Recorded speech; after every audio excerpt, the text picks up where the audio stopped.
with all this time in quarantine, you have probably thought about buying a next generation console. What am I talking about exactly? I am talking about the PlayStation 5 and the Xbox One X. Now, I would like to address a couple of these key factors that could make or break your decision in buying one of these consoles. I'm going to start off by saying that, first of all, welcome back to my channel, and hope you guys are doing well under these very rightful, stressful times. Second of all, stay safe, you know.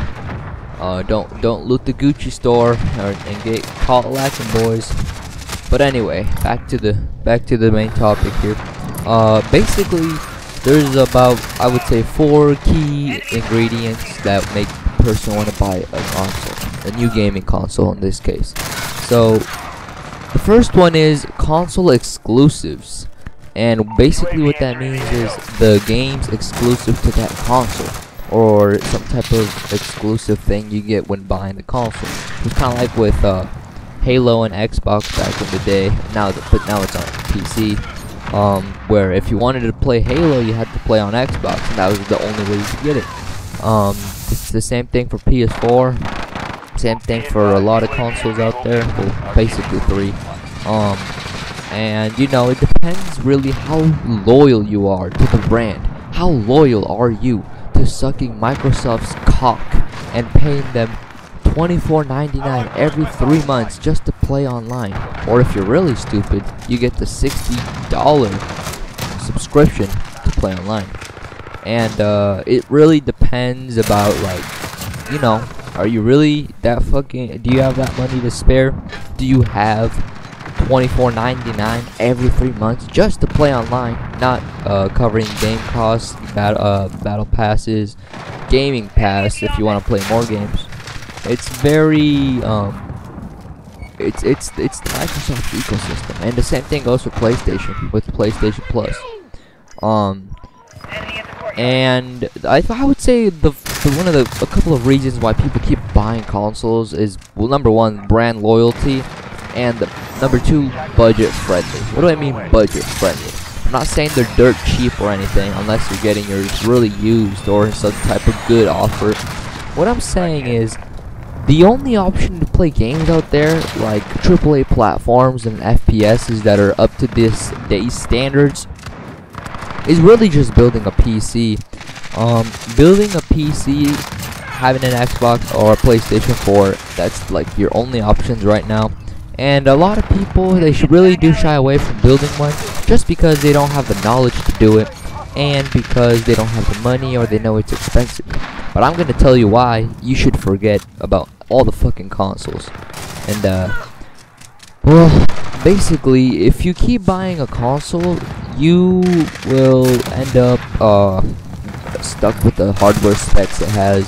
You're gonna get screwed over. If you want better graphics or anything like that, you're fucked. You're gonna have to be stuck with whatever graphics you're dealing with. Now that might not be some sort of like decision breaker for a person, but a lot of people do care about the speed about their games. They don't want lag or anything, and a big part of that contributes to the Wi-Fi, but another part contributes to the console, obviously. So if you want a better connection in general, I would say a console is just not the way. It's so restrictive in so many ways, and you don't really understand this until you build a PC. But basically, on a console, everything's so restricted. The only thing you could really expand is your storage by buying an external hard drive, and that's it really. So when you build a PC, you can build it for as much money as you want, as low as $700. You can even go higher after that, and the cool thing is you can always upgrade.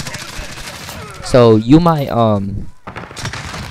have a $800 budget, and sure, that's not a lot, but you buy some parts, you buy all the things you need to get it working, and maybe, yeah, it doesn't perform as good as the Xbox One X, but the good thing is that, let's say you save up another $300, so your budget is now about $1,000, and you use that money to upgrade your PC. if you really put the time and effort into it, it's so worth it, dude. You can upgrade your PC. It's so much faster, so much better.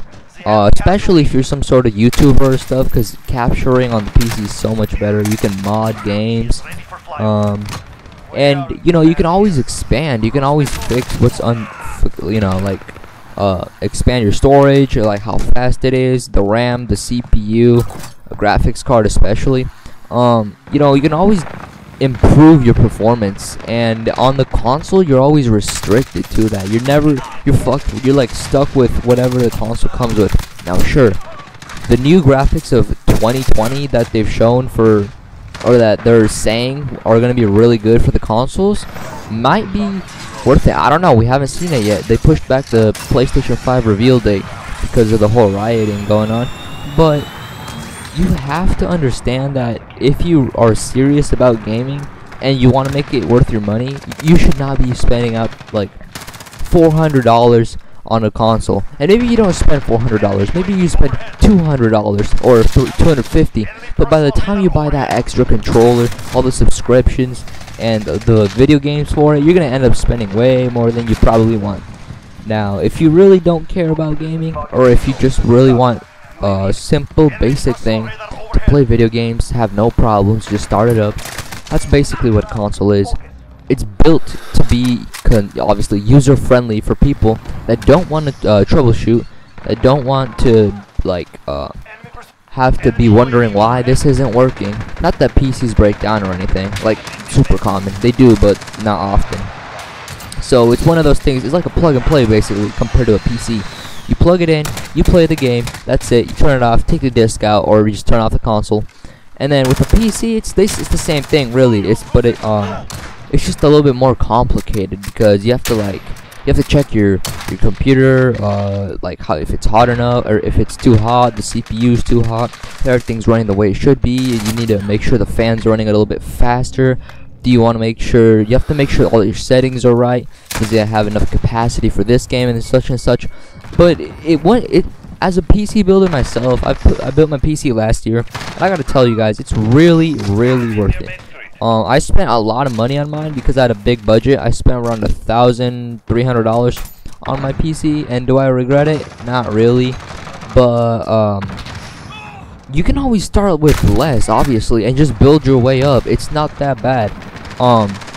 So that's my opinion. Really don't get any fucking video game console unless you, like I said, you want a thing that just plays games and that's it.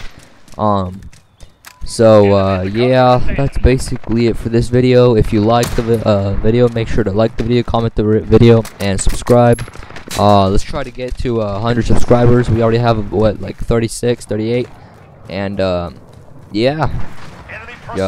thanks for watching, guys. Be sure to stay safe and riot the brand new Gucci store. I'm just playing, but for real though, stay safe up there, and catch you guys next time.